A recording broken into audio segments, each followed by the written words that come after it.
Bear with me because this is the first time I've actually read this aloud. So if I hesitate and if I make mistakes and start again, I hope you'll bear with me.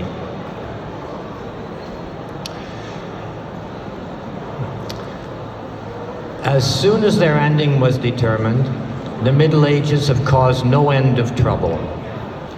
It is the first age named since Hesiod postulated the Greeks' fall from the godliness of a golden age, passing through silver, bronze, heroic, to finally arrive at an iron age, each one worse, with one exception, than the last.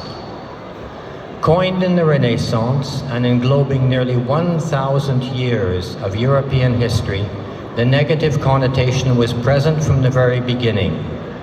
These are the Dark Ages, the Middle Ages, the ages in waiting, the dim anteroom to the brilliant Renaissance.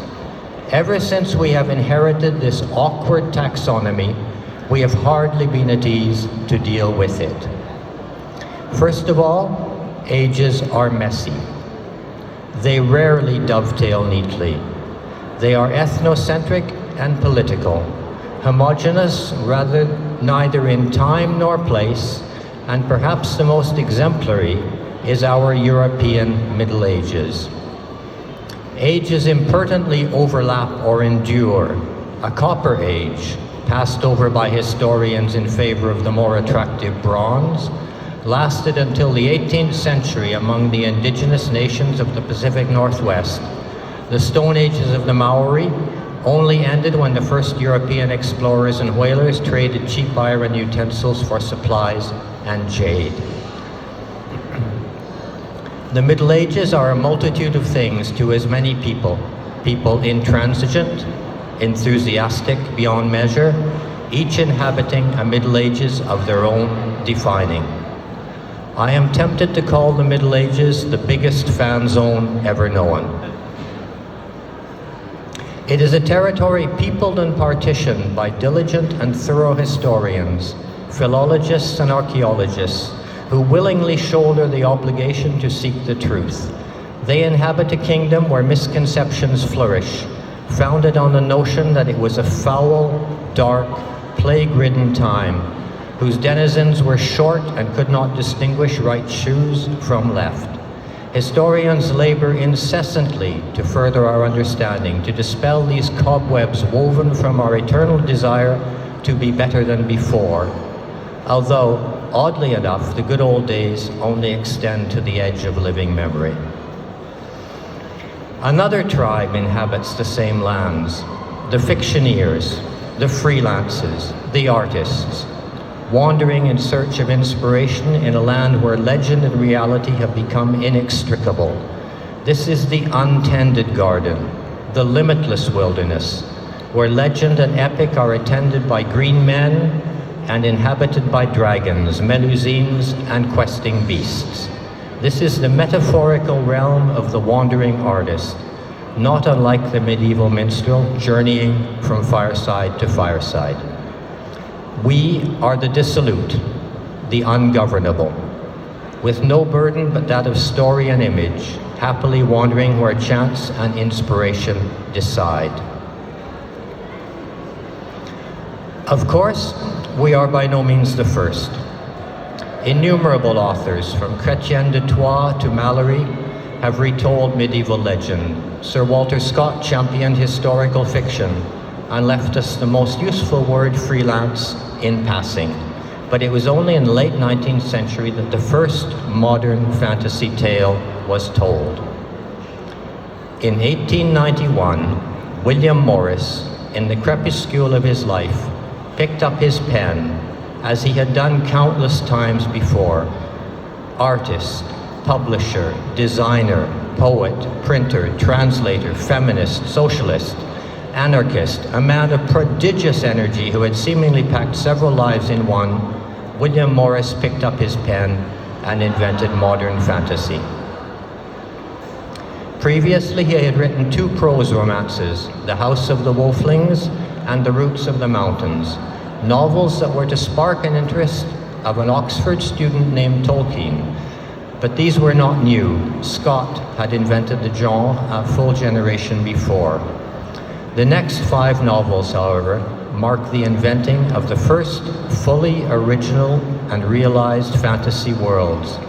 The Story of the Glittering Plain in 1891, and finally The Sundering Flood, published posthumously in 1897.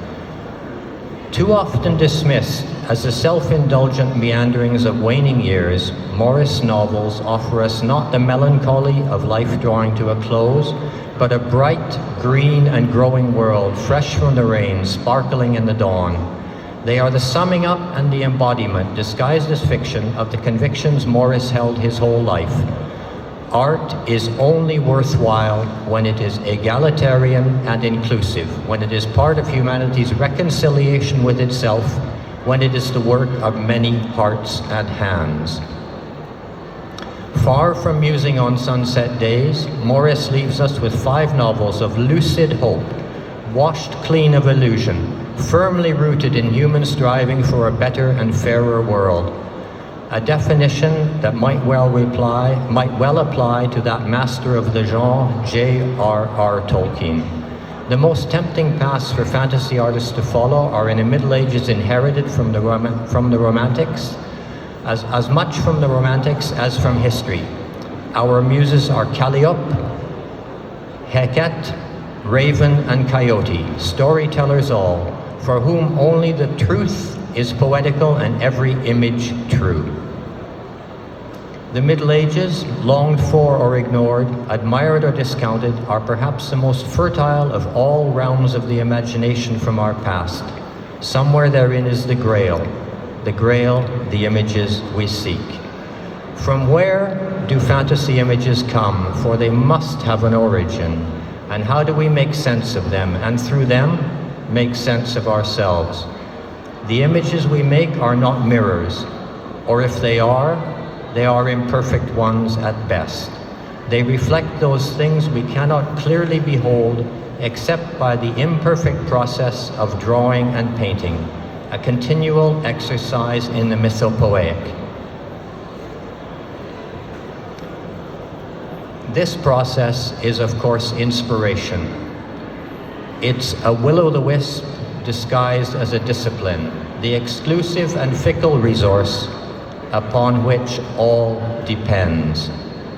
By the flickering light of that ignis fatuus masquerading as a profession, the midnight oil of the small hours of the mind, fantasy artists the world over sketch, draw, paint, create. Imagination beckons, or often wanders hand in hand with artists in the Middle Ages of our own devising, where we eagerly devour the work of historians, philologists, and ethnologists. We profess to owe them little. They fill the well into which we gratefully dip our buckets, but no coins are left on that well's rim. Sketches are an invitation to the muse, an awkward and ever-renewed seduction, a whirlwind affair before the next step, painting. Painting itself is placing a bet against the odds, or a negotiation with ever-diminishing potentiality. Sketching is the substantive of the immaterial, in equal measure, intimate conviction and collective consciousness. Freud and Jung over tea, Yeats and Fraser talking shop. Painting is applied philosophy, grappling with both the mundanity of the actual process and the sublimity of aspiration, eternally pursuing the mirage of archetype.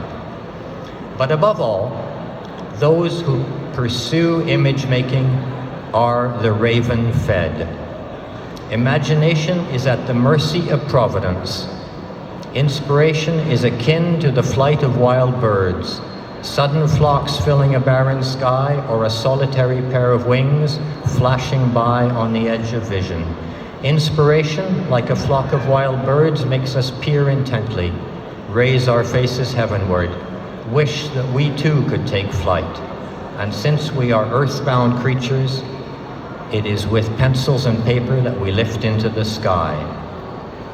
Like Elijah in the wilderness, whose survival depended on providential ravens, so our inspiration is akin to depending on the flight of birds, and that is how we take flight. We are the raven-fed, wandering in a world where the bland and everyday does not exist, because ravens and crows are there to remind us of the beauty of the light, of the magic of dawn, to guide our steps on the entelechy of circumstance that confers meaning, sense, and harmony. Ravens are guardians and heralds of the liminal and the sublime, a Middle Ages of marvel and story, a Middle Ages of the mind.